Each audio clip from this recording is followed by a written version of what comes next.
Ross, 0-0 draw up here in Yorkshire at Scarborough. Feeling of a really massive point. Do you agree? Yeah, good point. I thought it was a real battling performance. Both teams really going for it. Wasn't probably the most prettiest game, I must say, but I thought the boys dealt the long journey really well. We started really brightly. I thought first half we were on the front foot, causing problems down the sides, and I thought we went into the half probably the better team. Second half they came out and they might have changed a few things, a few different messages, because I thought they looked a little bit better on the front foot. I think overall, I think it's a good point.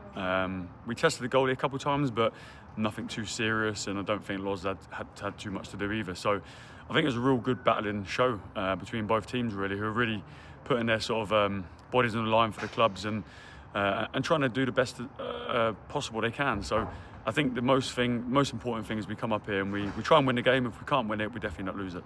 Yeah, the game was played with a real intensity as well, wasn't it? Both teams were really going for it. A testament to the fact that we've come away with a clean sheet as well. Massive. We've been really sort of trying to focus on our performance and building on every performance. And the last two performances have been really good. Today we didn't get the win, but I thought the performance was really good again. The boys physically look really good. We want to win games of football, but Scarborough are a good team. They make it difficult. They play in the right areas and they turn you. You know, they work the channels really well and they're really effective at doing it. So we knew we had to be sort of on top of that. Young Phil comes in, and I thought it was first class as well. So it's a good point. I say not deflated really. It could have been a lot worse coming all this way and not getting something. So we get on the coach in good spirits with a point, but I think the point is probably fair. We know more than most how difficult it is coming up against Scarborough. You get exactly what you expect. They're going to battle hard, but we really matched them today, didn't we? And they don't concede many. And maybe a point's fair. Yeah, we created a couple of chances. We had a foul on the edge of the box. It was a blatant foul. It was at McEachran. You know, if someone don't bring him down or we get a free kick, it might be different. We've got Tom Scott really late on, 93rd minute, I think, that has a chance and sort of scuffs it wide. But yeah, it wasn't much goalie action, if I'm being honest. There was a real sort of between the 18s battling performance. Their players as well. You know, they're putting their heads in where it hurts. And so were ours. So real honest performance by both teams. And I agree. The point is probably fair.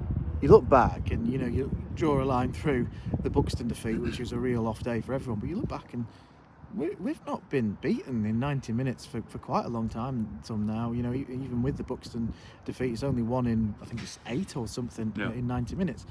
It's been a real turnaround in this season. We've not maybe picked up as many wins as we want, but the team is showing real character at the moment. Yeah, the Buxton one was frustrating. I think it went against us in the first 2 minutes with Freddie Wilcox getting injured, and then we get a sending off that doesn't help. So we can look at that as a sort of a learning one and a reset sort of mode. But I think today it was a real honest performance, and I think that you have to when you come here. We've been here before. It's been a real battling performance previously, so we know what to be expected. The pitch is obviously a little bit dry at times and patchy, but listen, we had to roll our sleeves up and get on with it and, respect the opposition. They're good at what they do. We knew that it was going to be a bit of a battle up front with Bennett. He's a handful. They bring on Mulhern and they've got tricky wingers, and I thought we'd done well. We want to win games of football, but I think the minimum is to come away and get a clean sheet and a point, and we've done that tonight. It's a huge point, though. It's another point in the battle to stay it up, and the table's looking a lot better than it did this time last week before kick-off at South Shields, isn't it? Yeah, I mean, the boys have done wonders to get obviously time off work again today to make the journey. Tuesday nights away is difficult, on the legs, mentally, social and work-wise as well. So the boys have done really well to make sure everyone's here today. We had a couple of niggles, we had a couple of boys returning, in Alfie Potter onto the bench again and Reece Fleet coming back from suspension. So it's really good to look on the bench and have those options available. Really freshen things up, and I thought it was a real professional performance from back to front. I think that's the absolute minimum. So we're now in good spirits for Thursday for training, and we try and prep for Saturday now. Final word as ever, it has to go to the fans. Brilliant again. You mentioned the players taking time off work. The fans did as well. Spent hundreds to get up here. We never travel, with a lot of fans, but they are die-hard, aren't they? They're there wherever we go. It was a nice moment at the end, everyone going up to clap them. They were fantastic as well, just making the journey up here, weren't they? Yeah, I mean, they were there in South Shields. a real cold, long night for them. We gave them something to cheer about. Tonight we didn't manage to get that win, but I think the performance really stood out in terms of everyone trying to run through walls for the club and for each other. There's a real togetherness in there. The music's on. There's a bit of banter flying around, and that's what's needed. So we can't look too much about the table all the time, because that can kill you mentally. I think you just look at the next game and try and prepare as best as possible. So I thought the prep today was good. We roll our sleeves up and go again. We train Thursday and prep for another game against difficult opposition. Ross, thanks very much. Cheers.